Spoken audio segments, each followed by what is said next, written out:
మరి ఆ ఇద్దరు అమ్మాయిలు? ఒకరు పావని, రెండో అమ్మాయి ఆగాడు. చెప్పు. ఈ మధ్యనే సినిమా రంగంలో అడుగుపెట్టిన సుకృతి. ఆమె బెటర్ అనుకుంటాను. చువుక్కుమంది శెట్టి మనసు. అది సుకృతిని తను కాకుండా అతను రికమెండ్ చేసినందుకు కాదు. శివని డైరెక్టర్ని చేయమన్న సుకృతి శివే సజెస్ట్ చేస్తున్నందుకు. ఇద్దరికీ అంత బలమైన పరిచయం ఉందా? సుకృతి కేవలం సొత్తు మాత్రమే అనుకునే శెట్టి ఆ క్షణంలో యువకుడైన శివని చూస్తూ ఎంతటి అసూయతో నలిగిపోయింది శివకి తెలియదు. సుకృతి ఇంకా ప్రూవ్ చేసుకోవాలిగా అన్నాడు శెట్టి సుకృతిని చూస్తూ. మృదువుగా నవ్వేశాడు శివ. ప్రూవ్ చేయాల్సింది నేను. అది కాదు శివ, అసలు ఇమేజ్ లేని నటిని తీసుకోవటం ఎంతవరకు సమంజసమా అని. నా కథలో ప్రేక్షకులకి కనిపించాల్సింది పాత్రలో నటులు ఇమేజ్ కాదు. అలాంటప్పుడు పావని నరేందర్ని ఎందుకు ఎన్నుకున్నావు? వాళ్ళకి సినిమా రంగంలో అనుభవం ఉన్నా ఇంకా ఓ ఇమేజ్ అన్నది ఫార్మ్ కాలేదు కాబట్టి. సుకృతిలో ఏ ఫ్రెష్నెస్ నేను కోరుకున్నానో అదే ఫ్రెష్నెస్ నరేంద్ర పావనిలో ఉంది. సుకృతి గురించి అంత ఎక్కువగా అతడు ఆలోచించడం శెట్టికి నచ్చలేదు. అయినా సుకృతి కోసం ఈ సినిమా తీయాలనుకుంటున్నాడు కాబట్టి శివని అంగీకరించాడు. మరో అరగంట వ్యవధిలో సినిమా జర్నలిస్టులందరినీ పిలిపించిన శెట్టి వెంటనే శివ దర్శకత్వంలో తను తీయబోతున్న సినిమా గురించి అనౌన్స్ చేశాడు. అందులో పాత్రధారుల వివరాల్ని తెలియజేశాడు. నారాయణ శెట్టి తొలిసారి నిర్మిస్తున్న చిత్రాన్ని సుదర్శనరావు కాదని తరిమేసిన శివ డైరెక్ట్ చేయటం ఎంత వేగంగా ఇండస్ట్రీని పాకేసింది అంటే సాయంకాలానికల్లా చాలామంది ప్రముఖులు ఇదే విషయం గురించి చర్చించుకోవటం ప్రారంభించారు. పూట ప్రేమ సెట్లో ఆఖరి షాట్కి ఏర్పాట్లు చేయిస్తూ అన్నాడు సుదర్శనరావు రమ్యశ్రీతో. నీ అంచనా తప్పు కాలేదు రమ్య. మొత్తానికి సుకృతి శెట్టిని పూర్తిగా ముగ్గులకి దింపేసింది. ఇప్పుడు ధైర్యం చెప్పడం రమ్యశ్రీ వంతైంది. ఇల్లలకగానే పండగ కాదుగా, పావనికి వద్దు అని మీరో మాట చెబితే చాలు. నరేంద్ర సంగతి నేను చూసుకుంటాను. ఎలా అని అడగలేదు. నరేంద్ర ఎదుగుతున్న నటుడు కాబట్టి ఒకటి అర రమ్యశ్రీ ఉన్న సెట్లోకి రావటం, ఆమెకు విష్ చేయటము తరచూ జరుగుతున్న విషయమే.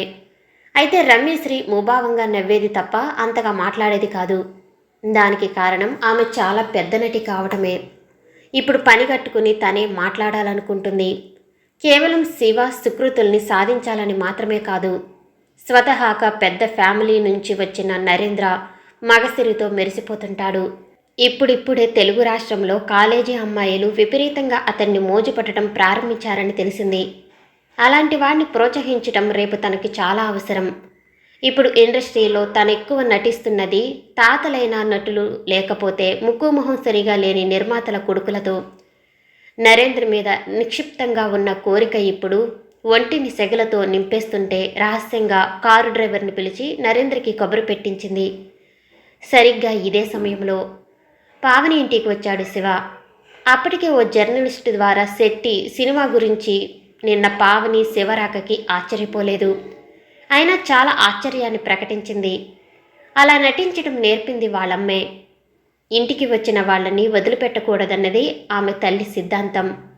ఓ నర్సింగ్ హోంలో ఆయాగా పనిచేసిన పావని తల్లి బెడ్ దగ్గర పేషెంట్స్కి సపర్యలు చేస్తూ కూతుర్ని పెద్ద చేసింది. ఒడ్డు పొడవు బాగున్న కూతుర్ని చూసి కట్టుకున్న మొగుడి కంటే ఉంచుకున్న డాక్టర్ అందం కూతురిలో కనిపిస్తుంటే డాక్టర్ని చేయలేకపోయినా యాక్టర్ని చేయాలని తీర్మానించి సినిమా రంగంలో అడుగుపెట్టింది. తమిళంలో ఆగిపోయిన 2 సినిమాలలో నటించిన పావని ఈ మధ్యనే 2 తెలుగు సినిమాలలో నటించింది. అందులో ఓ సినిమా ఇప్పుడు బాగా ఆడటంతో ఇప్పుడిప్పుడే బిజీ అవుతున్నట్టు ఆఫర్స్ వస్తున్నాయి. మీ అమ్మాయి కెమెరా ముందు కన్నా వెనకే బాగుంటుందని 2 పెద్ద నిర్మాతలు కాంప్లిమెంట్ ఇవ్వటంలో ముచ్చటపడిన పావని ఆ వెనకే వెసులుబాటు లేకుండా ప్రోత్సహించడం ప్రారంభించింది. ఆ ప్రయత్నంలో తల్లి ఆలోచనలు మించి ఎదిగిపోయిన పావని నిర్మాత, దర్శకులు, నటులకే కాక విటులకి సంతృప్తినిచ్చే ప్రయత్నాలు మొదలుపెట్టింది. శెట్టిగారి సినిమాకి నేను డైరెక్టర్ని, నా పేరు శివ. విన్నాను అంది. పావని శివని ఆపాదమస్తకం చూస్తూ చెప్పండి. శివ ఆమె చూపుల్ని పట్టించుకోకుండా క్లుప్తంగా కథ గురించి, కథలోని ఆమె పాత్ర గురించి చెప్పి మరో వారంలోగా ప్రారంభించబడే సినిమాకి కాల్ షీట్స్ కావాలన్నాడు. అన్నీ సరే. అంతసేపు ద్వారం మాటున నిలబడ్డ పావని తల్లి కామాక్షి రంగప్రవేశం చేసింది. మీరు రేటు మాట్లాడలేదు? శివ తొణకలేదు. అప్పటికే తన బడ్జెట్ ఎంతో పేపర్పై రాసుకున్న శివ 50,000 మీరు సరేనంటే శెట్టిగారు అడ్వాన్స్ పంపుతారు అన్నాడు. 25,000 ఇస్తామని చెప్పిన రిలీజ్ అయిన సినిమా నిర్మాత అప్పటికి పావని ఎడాపెడా వాదేస్తున్నాడు. 10,000 మించి ముట్ట చెప్పలేదు. శివ చెప్పిన రెమ్యూనరేషన్ చాలా ఎక్కువే. మేము 1,00,000 అడుగుదామనుకుంటే మీరు 50 అంటున్నారు. పైగా మా అమ్మాయి సినిమా ఇప్పుడు సూపర్ హిట్ చెప్పింది కామాక్షి. సూపర్ హిట్ అయినా అందులో మీ అమ్మాయి హీరోయిన్ కాదు. 5 అమ్మాయిల పాత్రల్లో తను ఒకరు. కానీ నా సినిమాలోని 2 హీరోయిన్స్లో ఒకరు. అంటే తనకంటూ ఓ గుర్తింపు సంపాదించుకునే అవకాశం ఉన్న పాత్ర. అలా అంటే కుదరదు. మీ ఇష్టం. పైకి లేచాడు. కంగారు పడిపోయింది కామాక్షి. ఒకటే బేరమన్నట్టు తేల్చేసి బింకమ్ముగా వెళ్ళిపోవాలనుకుంటుంటే అడ్డుపడింది.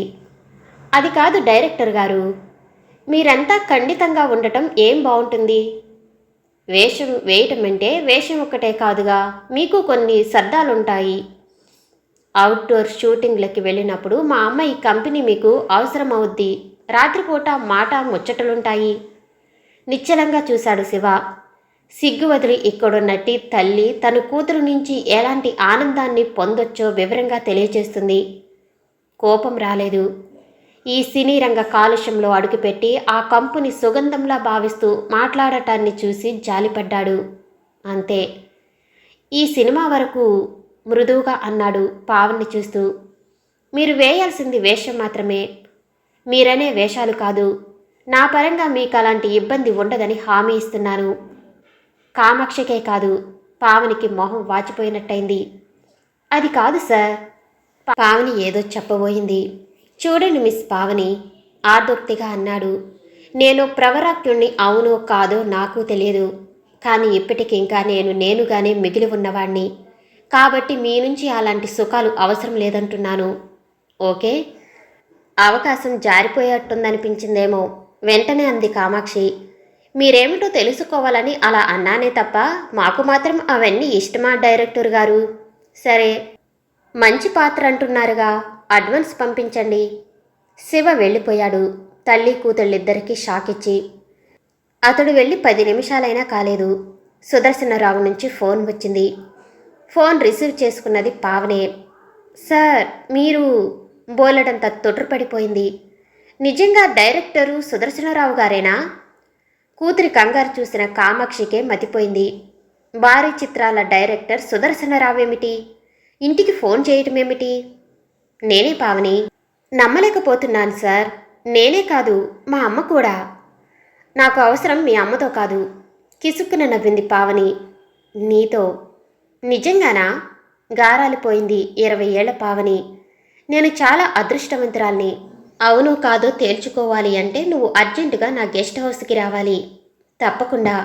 అరగంటలో మా కారు డ్రైవర్ మీ ఇంటికి వస్తున్నాడు. ఫోన్ క్రెడిల్ చేసిన చప్పుడు. అంతే. విషయం విన్న కామాక్షి కూతుర్ని ముస్తాబు చేయటం ప్రారంభించింది. అంతేకాదు, వయసొడిగిన మగాళ్ళని ఎలా రంజింప చేయొచ్చో సిగ్గొదిలి మరీ వివరించింది. పావని రెచ్చిపోవాలని నిర్ణయించుకుంది ఆ రాత్రి. రాత్రి 8 గంటల సమయంలో రంగరాజాపురం రమ్యశ్రీ ఇంటి ఆవరణలో ఓ మారుతి ఆగింది. ఖరీదైన ఇంటి పరిసరాల్ని చూస్తూ కారు దిగిన నరేందర్ని రిసీవ్ చేసుకుంది రమ్యశ్రీ.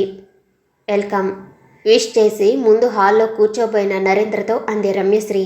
ఇక్కడ కాదు, వారించి తన బెడ్రూంలోకి నడిపించింది.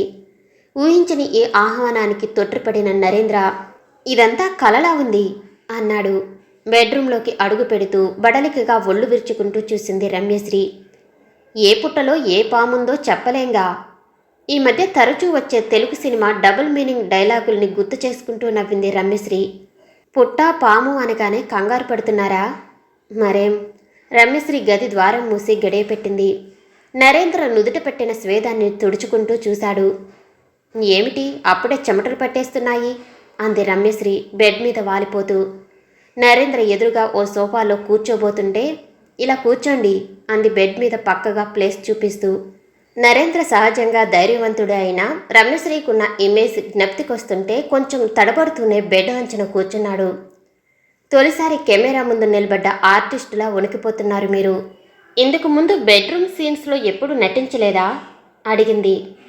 నటించాను, కానీ అక్కడ ఎదురుగా డైరెక్టరు కెమెరామెన్లు ఉండేవారు. ఇక్కడ అలాంటి ఇబ్బంది లేదుగా. నిజమే, కానీ ఇది నటన కాదు. కిసుకున నవ్వింది రమ్యశ్రీ. పైగా సెన్సార్ బోర్డు గురించి ఆలోచించాల్సిన పని లేదు. ఎంత డీప్గా అయినా పాత్రలో జీవించేయొచ్చు. మీరు అద్భుతంగా మాట్లాడుతారు. సీనులో వట్టి సంభాషణ అయితే నాకు బోరుగా ఉంటుంది. దృశ్యానికి ప్రాధాన్యత ఇస్తే బాగా రక్తి కడుతుందని నా నమ్మకం. గ్రీన్ సిగ్నల్ అందించింది. అయితే యాక్షన్ ప్రారంభిద్దామంటారు. ఆ తర్వాత రమ్యశ్రీ అతన్ని వారించలేదు. తన గురించి ఇంతకాలానికి ఓ మగాడు ఈ స్థాయిలో అడ్మైర్ చేయడం ఆమెకు ఆనందంగా ఉంది. అసలు నరేంద్ర కేవలం ముఖశుద్ధి కోసమే అన్నాడని రమ్యశ్రీకి తెలియదు. అదే ఇండస్ట్రీ ప్రత్యేకత. ఎవరు నిజాయితీగా నిజాలు మాట్లాడకపోయినా ఆ విషయం ప్రతి ఒక్కరికి తెలిసినా అది తమకి కాక మరెవరికో వర్తిస్తుందని అందరూ అనుకుంటారు. 10 నిమిషాల పాటు ఇద్దరు పరిసరాలను మర్చిపోయినట్టు అభినయించారు. మొత్తానికి రిలాక్స్డ్గా కూర్చున్నారిప్పుడు. ఏమిటి ఆలోచిస్తున్నావు? అడిగింది రమ్యశ్రీ సిగరెట్ కాల్చుకుంటున్న నరేంద్రని చూస్తూ. ఆ క్షణంలో నిజానికి నరేంద్ర ఆలోచిస్తున్నది ఒకటే. రమ్యశ్రీ తన కెరీర్లో ఎంతమందితో గడిపినా ఇదే తనకు తొలి అనుభవం అన్నట్లుగా అద్భుతంగా నటించింది. నిన్నే ఒక్క అనుభవంతో ఏకవచనంలోకి వచ్చేసిన రమ్యశ్రీ, బహుశా ఇందాకటి థ్రిల్ నుంచి ఇంకా తేరుకోలేదనుకుంటాను అంది అతడి చెంపల్ని నిమురుతూ. అవును రమ్య, తను అంతే గమ్మత్తుగా అన్నాడు. నీ గురించి అంతా అనుకునేది నిజం కాదని ఇప్పటికి తెలిసింది. చురుక్కుమందేమో. ఏమనుకుంటారు నా గురించి? ఉక్రోషంగా అడిగింది. ఏం లేదు, మాట దాటేయబోయాడు. చెప్పాలంతే. ఇప్పుడు అతడి మీదికి వచ్చేసింది, చెప్పి తీరాలని మారం చేస్తున్నట్టుగా. మరేం లేదు రమ్య, ఎవరు నన్ను మిస్లీడ్ చేశారు. ఏమని? బెడ్ మీద ఉన్నప్పుడు నువ్వేదో పుస్తకం చదువుకుంటావని. అది ఒక్క ధనుంజయ దగ్గర మాత్రమే అంది సిన్సియర్గా. ధనుంజయ్ అంటే తెలుసు. సినీ రంగంలో 50 ఏళ్ల వయసున్న నెంబర్ 1 హీరోగా ఇండస్ట్రీని శాసిస్తున్న వృద్ధనాయకుడు. ధనుంజయ దగ్గరే అలా ప్రవర్తిస్తే బోర్ ఫీల్ అవడా? నవ్వేసింది రమ్యశ్రీ. నైతిక విలువల్ని ఇండస్ట్రీలో ఎప్పుడో వదిలేసిన రమ్యశ్రీ నిజం చెప్పడానికి సంశయించలేదు. ధనుంజయ పెద్ద హీరో. కావాలంటే ఎవరినైనా తొక్కేయగలనని భావించే మూర్ఖమణి. బెడ్ మీద నన్ను అలాగే ప్రవర్తించమంటాడు. అదేమిటి? విస్మయంగా అడిగాడు. 50 ఏళ్ల వయసులో సైతం తన గొప్ప శృంగారపుత్రుడని నిరూపించుకోవాలన్నది ఆయన తాపత్రయం. ఒకవేళ నేను సహకరిస్తే తనకు మూడ్ వచ్చే అవకాశం ఉందని ఏ సహకారంతో లేకపోయినా యువకుడిలా నా దగ్గర ప్రూవ్ చేసుకుంటాడు. నన్ను శవంలా పడుకోమంటాడు. నన్ను పుస్తకం చదువుకోమంటాడు. నిజానికి నాకు పుస్తకాలు చదివే అలవాటు లేకపోయినా అంతా అయిపోయేదాకా ఏదో ఓ పుస్తకం అడ్డు పెట్టుకుని చదువుతున్నట్టు నటిస్తుంటాడు. 40 ఏళ్లు దాటినా మగాడిలో ఉండే ఇన్సెక్యూరిటీని కవర్ చేసుకుంటాడన్నమాట. నవ్వేశాడు నరేంద్ర విచిత్రమైన ధనుంజయ కథ విన్నాక. 25 ఏళ్ల వయసులో ఆడదాన్ని చీర తగిలితే మగాడికి ఆవేశం వస్తుంది రమ్య. కానీ 40వ వడిలో అడుగు పెడితే చేవ చచ్చిపోతుంది. బహుశా ఆ నిజాన్ని అంగీకరించలేక ధనుంజయ అలా ప్రవర్తిస్తుండొచ్చు. క్షణం ఆగి అన్నాడు. ఏమన్నా థ్రిల్గా ఉంటుందా? థ్రిల్లా పాడా? వాడి ముసలి మొహమోను. తప్పు లేకపోతే కెరీర్కి ప్రమాదమని నవ్వుకున్నాడు నరేంద్ర మనసులోనే. ధనుంజయతో పాటు రమ్య బెడ్ మీద ఉండేటప్పుడు బహుశా అతడి ఆహాన్ని కాపాడటం మీలాంటి మగసిరి మనిషే లేడు ఈ ప్రపంచంలో అంటుంటే ఇక్కడ అదే వ్యక్తి గురించి నీచంగా మాట్లాడుతుంది. ఈ సినిమా రంగంలో సక్సెస్ విలువైనది, వ్యక్తిత్వం కాదు. ధనుంజయ సినిమాలు కోట్ల రూపాయలు బిజినెస్ కావటానికి కానీ అతడు చెప్పిందే వేదంగా ఇక్కడ చెల్లుబాటు కావటానికి అతడి సక్సెస్ కారణం. తెలుగు సినిమా రంగంలో పోషించే మాస్ ప్రేక్షకులకి అతడు ఆరాధ్యుడు కాబట్టే ధనుంజయ తను సినిమాల్లో వేసుకున్న బట్టలు సైతం ఇంటికి పట్టుకుపోయి తను సొంతంలా హ్యాంగర్కి తగిలించుకుంటే నిర్మాతలు నిశ్శబ్దంగా భరిస్తుంటారు. పొరపాటున వాటి గురించి అడిగితే ఇక వాళ్ళకి పుట్టగతులుండవు. ప్రముఖ నిర్మాతలు దర్శకులు ధనుంజయ వెంట పడిగాపులు కాయటం తెలుసు కాబట్టే హీరోయిన్స్ సైతం అతడు అడగ్గానే పడకగదిలో ప్రత్యక్షమైపోతుంటారు. రమ్యశ్రీ ముందుగా ఓ స్థాయికి చేరటానికి ధనుంజయ కారణమని అందరికీ తెలుసు. ధనుంజయ్ ఎందరితో సంబంధం పెట్టుకున్నా రమ్యశ్రీని అందరికన్నా ఎక్కువ ఇష్టపడుతుంటాడని అందరూ అనుకునే విషయమే. టైం వేస్ట్ చేయొద్దు అంది రమ్యశ్రీ చెవులో గుసపెడుతూ. హఠాత్తుగా నా మీద ఇంత ప్రేమెందుకు పుట్టుకొచ్చిందో అర్థం కాలేదు అన్నాడు.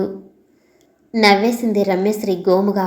వృద్ధ కథానాయకులకి రేపో మాపో కాలం చెల్లితే ఆ తర్వాత సినీ రంగాన్ని ఏలేది నరేంద్ర లాంటి హీరోలే కాబట్టి ఇప్పటి నుంచి ఓ ప్రారంభం అవసరమనిపించి రప్పించానలేదు. నా స్థాయి హీరోయిన్తో నటించే అవకాశం ఉండగా సుకృతి పావనీలతో నువ్వు చేయాల్సిన ఆగత్యం లేదు. అసలు టాపిక్ కదిలించింది. విస్మయంగా చూశాడు. అసలు రమ్యశ్రీ స్థాయి ఇలా ఆలోచించాల్సిన ఆగత్యం లేదు. క్షణం పాటు ఇది నిజంగా తన మీద అభిమానమేమో అని అతడు భ్రమపడిపోయాడు. సిన్సియర్గానే అంటున్నావా రమ్య? ఎంత సిన్సియర్ కాకపోతే నీతో నా బెడ్రూమ్లో ఇలా గడుపుతాను. నిజంగా నాతో నటిస్తావా? నరేంద్ర ఇంకా నమ్మలేకపోతున్నాడు. ఆమె సరేనంటే నరేంద్రకి ప్రొడ్యూసర్ల కొరత లేదు. చెప్పు రమ్య. అతడు ఉన్మాదం ఆమెను ఉక్కిరి బిక్కిరి చేస్తుంటే అసంకల్పితంగా ఓకే అంది. కానీ ఓ షరతు. చెప్పు. నువ్వు శివ సినిమాలో నటించకూడదు. అదేం? శివతో తనకున్న వైరం కన్నా నారాయణ శెట్టి మూలంగా హీరోయిన్ అయిపోతున్న సుకృతి గురించి ఆమె భయపడుతుంది. ఆ విషయం దాచేస్తూ అంది రమ్యశ్రీ. ఎదగాలనుకునే హీరో బేనర్ ఏమిటి, దర్శకుడి స్థాయి ఏమిటి అన్నది ఆలోచించాలి. నారాయణ శెట్టి చిత్రం కావచ్చది, కానీ శివ కొత్త డైరెక్టరు. రేపు ఆ సినిమా ఫ్లాప్ అయితే నీ ఇమేజ్ డ్యామేజ్ కావాలి. అలాంటప్పుడు నాలాంటి నెంబర్ 1 హీరోయిన్తో కలిసి నటించే అవకాశం చేజారిపోతుంది.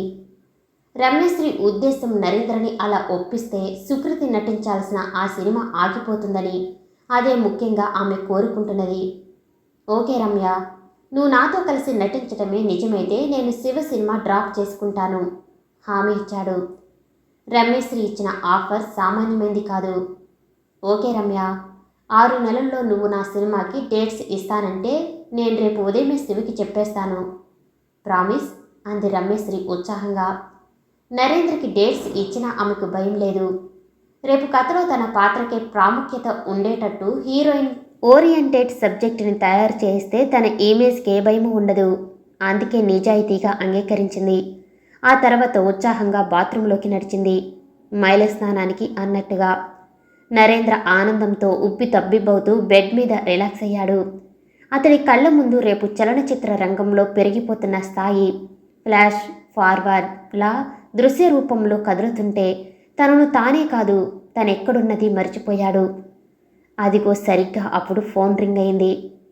ఆల్కాహిస్తూనే యథాలాపంగా రిసీవర్ అందుకున్నాడు. Hero Narendra here. ఒకవేళ ఫోన్ రింగ్ అయ్యే సమయానికి రమ్యశ్రీ బయట ఉంటే తనే అందుకునేది. బాత్రూంలో ఉండటంతో మిస్ అయ్యింది. నువ్వు అక్కడేం చేస్తున్నావు?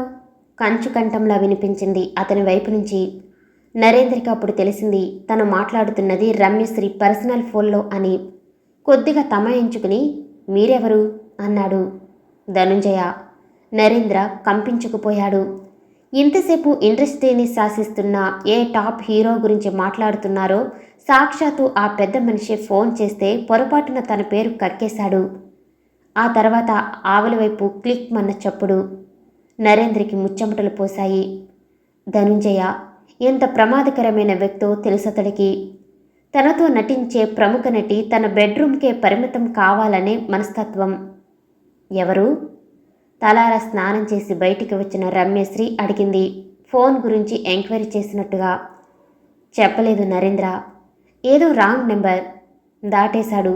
ధనుంజయ గురించి చెబితే షాక్ తిని తనకివ్వాల్సిన కాల్ షీట్స్ ఇబ్బంది పెడుతుందని. రేపు ఉదయమే ప్రొడ్యూసర్ని పంపుతాను రమ్య. అడ్వాన్స్ కూడా ఇస్తాడు. డేట్స్ కన్ఫర్మ్ చేయాలి. చెప్పానుగా, నేను మాట తప్పను. 6 నెలల్లో కాదు 3 నెలల్లో ఇస్తాను. సరేనా? థ్యాంక్ యూ అన్నాడు ఆనందంగా. మరోసారి ఆమెను దగ్గరకు లాక్కోపోతుంటే ఇక చాలు అంది. అలసటగా ఉందా? రేపు టీనేజ్ లవ్ స్టోరీ సాంగ్లో నటించాలి. మరీ నీరసంగా ఉంటే ఫ్రెష్నెస్ ఉండదు. ఇక్కడ నరేంద్ర చేసిన పొరపాటు ధనంజయ్ ఫోన్ గురించి రమ్యశ్రీకి చెప్పకపోవటం. సరిగ్గా ఇదే సమయానికి సుదర్శన్ రావు గెస్ట్ హౌస్ బాత్రూంలో నుంచి బయటికి వచ్చింది పావని అలసటగా. బాగా టైర్డ్ అయిపోయావా? చిరు గర్వంగా అన్నాడు ప్రముఖ దర్శకుడు సుదర్శనరావు. బాప్రే, మిమ్మల్ని తట్టుకోవటం అంటే మాటలు కాదు. బడలికగా బెడ్ మీద వాలిపోయింది. ఏ రచయితనో వ్రాసిన సీన్స్లో నటించే హీరోయిన్స్కి సంభాషణ చాతుర్యానికి కొదవ ఉండదు. పైగా తల్లి కామాక్షి గైడెన్స్తో పావని చాలా సదునెక్కిపోయింది ఇప్పటికే. ఓ వారం పాటు ఇక మనిషిని కాలేనేమో అంది గోముగా సుదర్శనరావు భుజంపై తలానించి. అందులో నిజమెంతో ఆలోచించలేదు సుదర్శనరావు. ఇప్పుడిప్పుడే యవ్వనంలో అడుగుపెడుతున్న పావని లాంటి అమ్మాయిలు తన తాటికి తట్టుకోవటం నిజంగా కష్టమేనని బలంగా నమ్మాడు. నిజానిజాల గురించి కన్నా అలా నమ్మటం చాలా ప్రేరణ కలిగించే విషయం. నువ్వు చాలా పైకి రావాల్సిన ఆడపిల్లవి పావని. ఓ సినిమా మ్యాగజైన్లో నీ స్టిల్స్ చూడగానే అనిపించింది. Thanks sir. పొలికించిపోయింది పావని. ఇప్పుడు సర్టిఫికెట్ ఇచ్చింది సామాన్యుడు కాదు, ఇండస్ట్రీలో నెంబర్ 1 దర్శకుడు అనిపించుకుంటున్న వ్యక్తి. కానీ ఒకటి మాత్రం నిజం. తక్కిన 2 నో టక్కున అన్నాడు సుదర్శనరావు ద్వందర్ధ సినిమా సంభాషణ ఫక్కీలో తెల్లమొహం వేసుకు చూస్తున్న పావనితో. ఇప్పుడు అయింది 3వసారి అయితే ఒక్కటి మాత్రమే నిజమంటావేం అన్నాడు నవ్వుతూ. ఫకాల్న నవ్వింది. అతడంటున్నదేమిటో అర్థమైన పావని. మామూలుగా కాదు, పడి పడి నవ్వింది. ఆ రేంజ్లో నవ్వకపోతే అంత పెద్ద దర్శకుడు ఇంప్రెస్ కాడని అనిపించటంలో అవసరానికి మించి నవ్వి, మీరు చేతుల్లోనే కాదు మాటల్లోనూ ఉద్దండులే అంది పారవస్యంగా. సుదర్శనరావుకి హఠాత్తుగా నారాయణ శెట్టి గుర్తుకొచ్చాడు.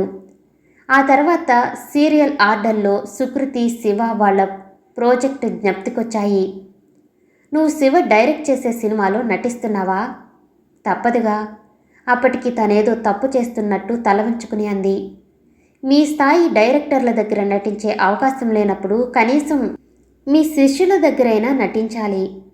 త్వరలోనే నా సినిమాలో కూడా నువ్వు నటించబోతున్నావు. నిజంగా?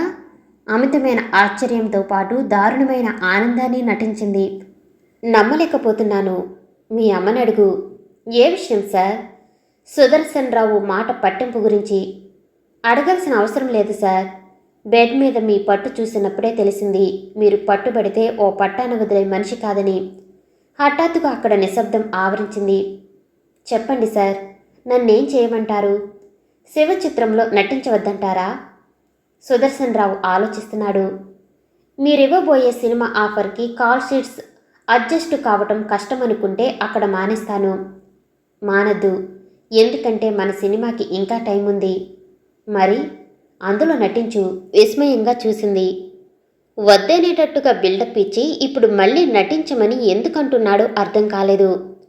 నువ్వు చాలా పైకి రావాల్సిన దానివి పావని. రావాలి అంటే నాలాంటి వాళ్ళ అండ కావాలి. ఏం చేయమంటారో చెప్పండి సాలోచనగా అన్నాడు సుదర్శనరావు. నారాయణ శెట్టి తీసే మొదటి సినిమా అది. కొంతకాలం ఫైనాన్సర్గానే ఉన్న ఆ పెద్ద మనిషి ఇప్పుడు నా శిష్యుడు. శివతో చిత్రం ప్రారంభిస్తున్నాడు. అందులో మీతో పాటు నటించే మరో హీరోయిన్ సుకృతి, రాజ్యం కూతురు. ఆ సుకృతి శెట్టి ట్రిప్ చేసి శివ కోసం ఈ సినిమా ప్లాన్ చేయించింది అంటే శివ మీద సుకృతికేదో ఇష్టం ఉన్నట్టేగా. సీరియస్గా వింటుంది పావని. ఆ సినిమా పూర్తి కాకుండా మధ్యలో ఆగాలి అంటే శివకి నారాయణ శెట్టికి మధ్య గొడవలు రావాలి. ఇలా గొడవలు రావాలి అంటే మొదటి మార్గం సుకృతికి శివకి సంబంధం ఉందని నువ్వు సెట్లో ఉంటూ తెలివిగా నిరూపించటం.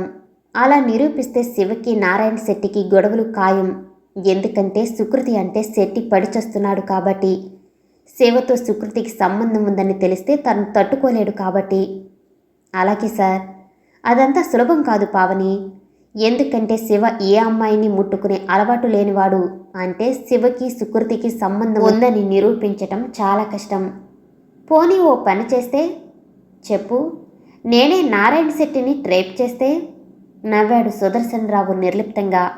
నీకన్నా ముందు ఈ సినిమా రంగంలో నారాయణ శెట్టి చాలా మంచి అమ్మాయిలతో సంబంధం ఉంది పావని. కానీ శెట్టి సుకృతి దగ్గర తప్ప ఎక్కడా ఇంత బలంగా చిక్కుకోలేదు. అంచేత ఇది నీ వల్లనయ్యే పని అని నేను భావించటం లేదు. పావని చాలా హర్ట్ అయిపోయింది.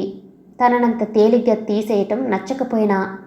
అలాగే సార్, గట్టిగా ప్రయత్నిస్తాను అంది సుదర్శనరావుకి హామీ ఇస్తున్నట్టుగా. తనకున్న 2 మార్గాల్లో ఏదో ఒకటి అమలు చేయగలనని బలంగా నమ్మేసింది పావని. సుకృతికి వ్యతిరేకంగా ఓ పథకానికి ఇక్కడ అంకురార్పణ జరిగింది. రమ్యశ్రీల ఓ నరేంద్ర మూలంగా శెట్టి సినిమా ఆగిపోతుందనుకోలేదు సుదర్శనరావు. తప్పకుండా మొదలవుతుందని తెలిసి మధ్యలో ఆగిపోవటానికి ప్రణాళిక సిద్ధం చేశాడు.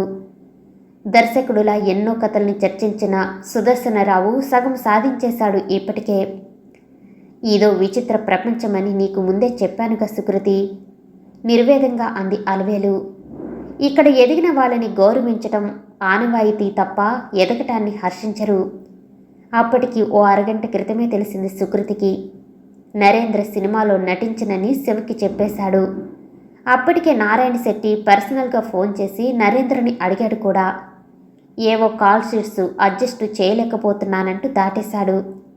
శెట్టి లాంటి ఓ ప్రముఖుడు, అది కాక కూడా నరేంద్ర అలాంటి జవాబు ఇవ్వటం అనూహ్యమైన విషయం. పైగా ముందు అంగీకరించాక. ఆ తర్వాత శివ కోసం నిర్ణయించబడిన ప్రాజెక్టు సందేహంలో పడిపోయింది. అంతా కొత్త వాళ్లతో చేయాలి అంటే కనీసం దర్శకుడైనా అనుభవజ్ఞుడై ఉండాలని శెట్టి తన అభిప్రాయాన్ని చెప్పటంతో శివ నీరసించిపోయాడు. ఆ విషయం రాఘవ ద్వారా తెలుసుకున్న అలివేలు 10 నిమిషాల క్రితమే సుకృతికి చెప్పింది జరిగిందంతా. సుకృతి నిర్లిప్తంగా ఉండిపోయింది. సినీ రంగ చరిత్ర కాగితాల మీద కొత్త అధ్యాయాల్ని సృష్టించటానికి తను తారాపథానికి ఎదిగిన నటి కాదు. ఇప్పుడిప్పుడే కోలుకోవాలని ప్రయత్నించే మామూలు ఆడపిల్ల అది కాదు. ఆ క్షణంలో సుకృతిని కలిచివేస్తున్న విషయం, ఎదగటానికి మేధస్సు కన్నా పతనం అవసరమని తొలిసారి సుదర్శనరావు ముందు తన యవ్వనాన్ని పరిచేసింది తప్పని పరిస్థితిలో. అమ్మ కోసం డబ్బు సంపాదించిందే తప్ప ఏ పాత్ర కోసం ఆ డబ్బు స్వీకరించిందో ఆ పాత్ర దక్కలేదు. ఆ పాత్ర దానమైన శీలం గురించి కొన్ని రాత్రుల పాటు బాధను దిగమింగుకుంటూ గడిపింది. మొదటిసారి పతనమైన తను మరోసారికి ఆలోచించే పని లేదన్నట్టు ఆ తర్వాత నారాయణ శెట్టి ముందు ఇంకోసారి పతనానికి సిద్ధపడింది. ఆర్థికంగా లాభం పొందటం కాదు ఆమె అభిమతం. గంజాయి వనం లాంటి సినీ రంగంలో ఓ తులసి మొక్కలా అనిపించిన శివని చూశాక ఆ మొక్క మరిన్ని మొక్కలకి కారణమై దుర్గంధ భూయిష్టమైన ఇండస్ట్రీలో అణువంత సౌరభాన్నైనా వెదజల్లాలన్న ఆలోచన. సగం సాధించింది శెట్టిని ఒప్పించి. ఇప్పుడు సగం ఆదిలోనే సమాధి అయిపోయింది. లేదాంటీ నవ్వేసింది. ఇంత కోల్పోయాక బాధపడటానికి ఇంకేం మిగిలిందని. కానీ ఎందుకిలా జరిగింది అని ఆలోచిస్తున్నాను. నా గురించి కాదు, శివ విషయంలో. పిచ్చిపిల్ల, నువ్వు సినిమా రంగంలో అడుగుపెట్టి నాశనమైన పెంచుకున్నది మిత్రుల్ని కాదమ్మా, శత్రువుల్ని. ఆ శత్రువులైన సామాన్య స్థాయికి చెందిన వాళ్ళు కాదు, ఇండస్ట్రీని శాసించగల వ్యక్తులు. నీకు అండగా ఉన్న శెట్టి కూడా ప్రముఖుడే. అయినా ఇండస్ట్రీ అంటే అతనొక్కడే కాదుగా. నీకోసం లక్షలు ఖర్చు పెట్టాలి అంటే ఎలా సాధ్యం? శివ సమర్థుడు ఆంటీ. కావచ్చు సుకృతి, కానీ అది నిర్ణయించాల్సింది ప్రేక్షకులు నిర్ణయించాలి అంటే అతడు నిరూపించుకోవాలి అంటే మొదట ఓ అవకాశం చిక్కాలి. అది చిక్కేదాకా విలువలేని కరెన్సీల సమస్యలు సూట్ కేసులోనే ఉండిపోవాలి. ఇది ఈ సినిమా రంగం థియరీ. క్షణం ఆగి అంది అలివేలు. నరేంద్ర పెద్ద హీరో కాకపోవచ్చు, కానీ బిజినెస్ కావటానికి సరిపోయినంత ఇమేజ్ ఉంది. అలాంటి నరేంద్ర ఇప్పుడు మాట తప్పాడు అంటే దీని వెనుక కొన్ని శక్తుల ప్రమేయం ఉండి ఉంటుంది. ఆ శక్తులు సుదర్శనరావులు కావచ్చు, రమ్యశ్రీలు కావచ్చు, రామన్లు కావచ్చు, నారాయణ శెట్టి మీదనో శివ మీదనో కక్ష కట్టిన మరెవరైనా కావచ్చు. జవాబు చెప్పలేదు సుకృతి. సాలోచనగా ఉండిపోయింది. మనిషి సత్తాగలవాడని నిరూపించాలని ఎవరు ప్రయత్నించినా ఆగకుండా దూసుకుపోవటానికి పబ్లిక్ సర్వీస్ కమిషన్ పరీక్ష కాదు, 10 మంది చర్చించుకునే తప్ప చేజిక్కించుకోలేని సినిమా అవకాశం. అలివేలు చెప్పింది నిజమే. గాలిబ్ గీతాలు రాశాక తప్ప ఆ భావుకత ప్రపంచానికి అర్థం కాలేదు. తాజ్మహల్ నిర్మాణం కోసం షాజహాన్ ప్రేమ హృదయం చరిత్రాత్మకం కాలేదు. శివ కూడా అంతే.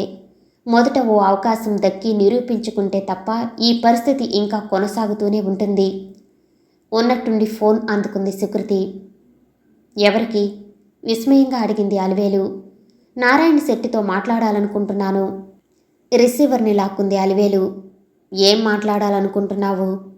శివకి ఒక్క అవకాశం ఇచ్చి తీరాలని రిక్వెస్ట్ చేయాలనుకుంటున్నాను.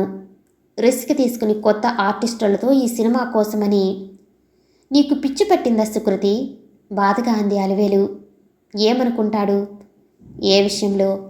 శివ కోసం నువ్వంత మొండిగా ఎందుకు పట్టుపడుతున్నావని ఆలోచిస్తాడు శెట్టి. మీ ఇద్దరి మధ్య ఏ సంబంధాన్నైనా ఊహించుకుంటాడు. ఉలిక్కిపడింది సుకృతి. ఈ క్షణం దాకా శివ గురించి అలా ఆలోచించని సుకృతి ఎందుకో అలవేలు అనుమానం విన్నాక నవ్వకుండా ఉండలేకపోయింది. ఎందుకు నవ్వుతున్నావు? శివని నాకు కొత్త కోణంలో పరిచయం చేస్తున్నావా ఆంటీ? కానీ శివ అలాంటివాడు కాదు. అది నీకు తెలుసు, నాకు తెలుసు. కానీ నారాయణ శెట్టి వయసుడిగిన వాడు కాబట్టే తప్పకుండా అనుమానిస్తాడు, అసూయపడతాడు. దానివలన నాకొచ్చే ప్రమాదం లేదు ఆంటీ. నేనేం శీలవతినని శెట్టి పొరపాటు పడుడుగా. పిచ్చి పిల్ల, నీకెలా చెప్పేది? 2 దశాబ్దాల సినిమా రంగం అనుభవాన్ని క్రోడీకరిస్తూ చెప్పింది అలవేలు. ఇక్కడ అమ్మాయిల్లో చాలామంది శీలం కోల్పోయిన వాళ్లే అని చాలామందికి తెలుసు. కాబట్టే అవకాశం దొరికినప్పుడు యాంత్రికంగా అనుభవించి వదిలేస్తుంటారు. కానీ శెట్టి అలా నిన్ను అనుభవించి వదిలేయలేదు. నిన్ను తన మనిషి అనుకున్నాడు. నీకోసం చాలా ఖర్చు చేశాడు. అంత మాత్రం చేత అంతా వెనక్కి లాక్కుంటాడా అని అనకు. అలా లాక్కునే ధ్యేయమే ఉంటే ప్రాపర్టీ నీ పేరు ఉంచేవాడు కాదు. అవకాశవాది అయితేనేం నిన్ను నమ్మాడు. ఆ నమ్మకంతో చాలా కాలం నీకు అండగా ఉండాలని నిర్ణయించుకున్నాడు. ఇది చాలా ప్రమాదకరమైన ఫీల్డ్ సుకృతి. నీ మీద పగ పెంచుకుంటున్న పెద్ద చేపల నుంచి నిన్ను నువ్వు కాపాడుకోవాలి అంటే నీకు నారాయణ శెట్టి అండ చాలా అవసరం. కనీసం నువ్వు కొంచెం ఎదిగేదాకా. సుకృతి బాధగా కళ్ళు మూసుకుంది. ఇంత చిన్న వయసులో తను సైతం ఇదంతా సాధించింది అవకాశవాదంతోనేగా. కోరి కాటుకి సిద్ధపడి కాటు వేద్దామా అన్న భక్తుల మధ్య తనకంటూ ఓ అస్తిత్వం కావాలని శెట్టిని ఆశ్రయించింది.